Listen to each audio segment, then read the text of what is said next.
दे 166 of 365. 15 जून 1949 रोजी माननीय doctor B R.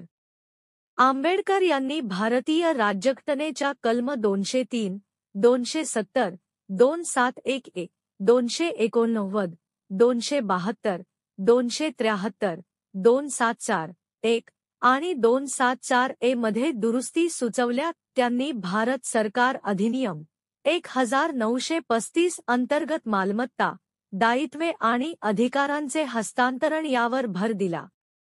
Doctor Ambedkar यांनी स्पष्ट केले की कलम 271 ए नुसार जेव्हा कोणताही समुद्रकिनाऱ्याचा राज्य भारतीय संघराज्यात सामील होईल तेव्हा त्याचे प्रादेशिक जलक्षेत्र केंद्र सरकारच्या अधिपत्याखाली येईल.